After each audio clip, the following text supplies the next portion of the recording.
Hello everyone!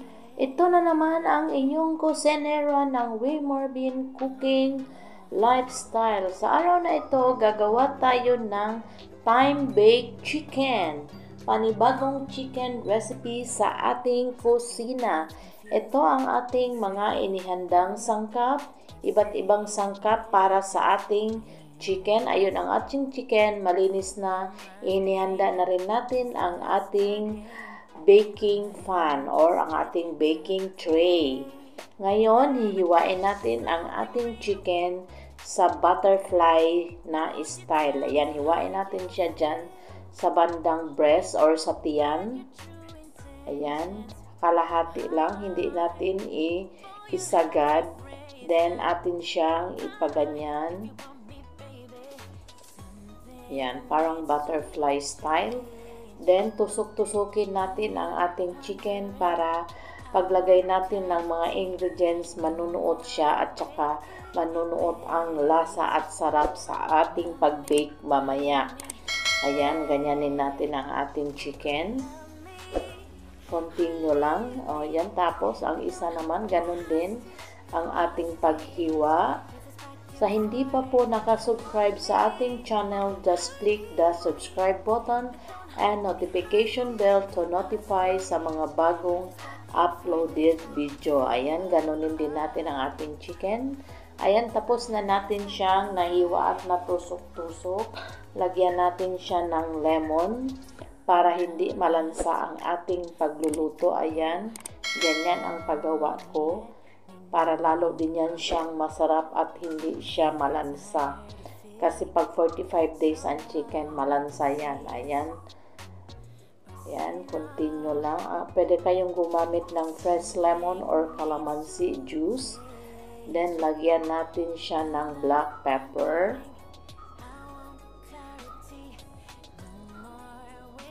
Ayan, ang isa din. Ganun din ang ating process. Same process lang. Ayan, then, lagyan natin siya ng salt. Ayan ang ating salt.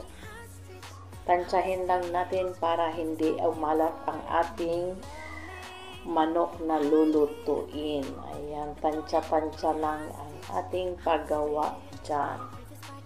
Ayan, then ang ating Ajinomoto is optional lang yan. Sa mga hindi gumagamit ng Ajinomoto, pwedeng tanggalin yan. Pwede kayong gumamit ng magic sarap sa Pinas. Ayan. Then, set aside natin ang ating chicken, ating i-mix ang ating iba't ibang sangkap. Ayan na.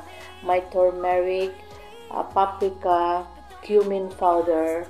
Ito ang ating thyme. Ayan, dried thyme yan ang ginamit natin dyan. Then, lalagyan natin ng olive oil. Ang ating mga sangkap, mayroon na yan siyang ginger powder, garlic powder, onion powder, paprika, ang ating turmeric, at saka ang ating cumin powder. Ayan, lagyan natin siya ng molasses or dipsroman sa Arabic. Then, i-mix natin yan siya. Ayan, then ilagay natin siya sa ating chicken. Ayan. Set aside na natin yung ibang mga sangkap. Ito ang ating baking tray. Nilagyan natin ng foil. Lagyan natin siya ng sliced garlic at saka sliced ginger. Pampadagdag sarap. Ayan, ang ating mint, pressed mint leaves yan. Ayan. Depende sa inyo kung anong dahon ang ilagay. Ang pressed mint kasi ay nagpapasarap at saka nagpapatanggal din yan ng lansa. Then, ganyan. Urong natin at lagyan na natin ng ating yung hinalong spicy ang ating chicken. Medyo matrabaho siya pero masarap siya pagkatapos. Ayan. Yan, masamasahin lang natin ang ating chicken. Magkabilaan. Gustong gusto yan nila dito sa bahay pag ganito ang luto ng chicken. Nanunuot yung sarap dahil tinusok-tusok natin yung laman ng both side. Ayan. Again, sa mga hindi pa po nakasubscribe sa ating channel, just click the subscribe button and notification bell para ma-notify kayo sa ating mga newly uploaded video. Ayan, nalagyan na natin ng sangkap ang ating chicken. Ilalagay na natin yan siya dito sa ating baking tray. Yan, padapa lang natin yan siya ng ganyan. Yan, ayusin natin siya kasi ilalagay natin dyan ang iba't ibang klaseng vegetable. Yan, dagdagan natin siya ng sangkap.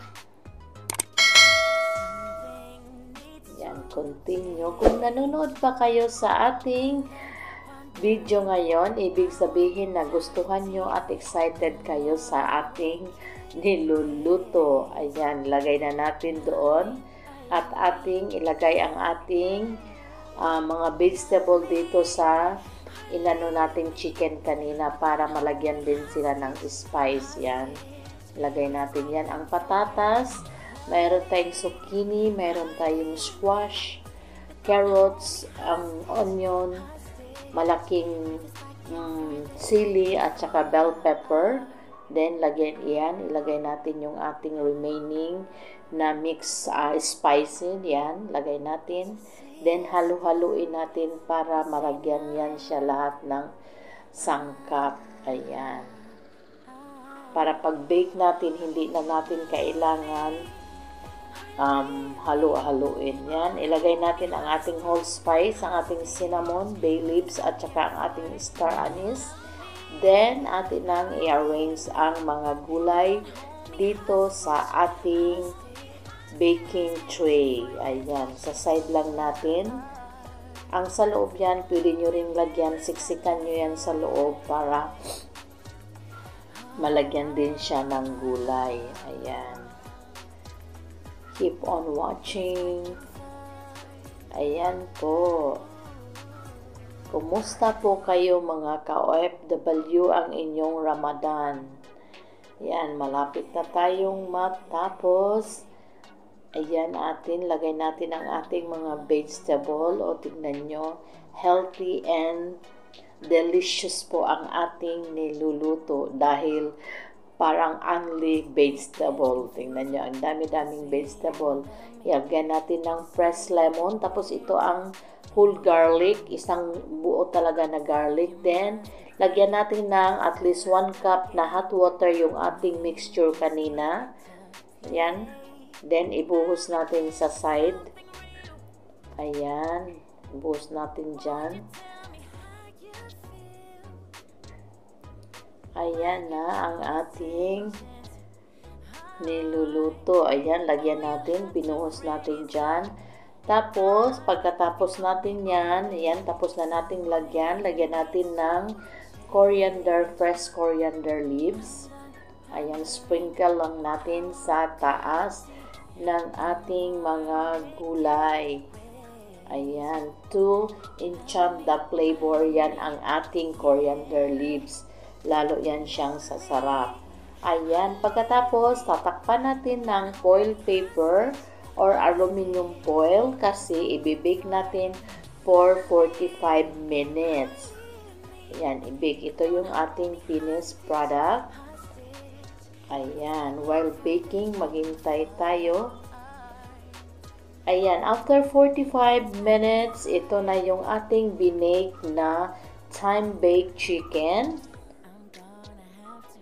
Ayan, diba? O, ang ganda ng kinalabasan ng ating time-baked chicken. Hindi na kailangan balik-balik ta rin. Yan, buong-buo at napakasarap, malinamnam. Ayan, maraming salamat. Bon appetit. Ready to serve na ang ating chicken. Masarap yan, papakin at saka sa white rice. Thanks for watching. Bye-bye.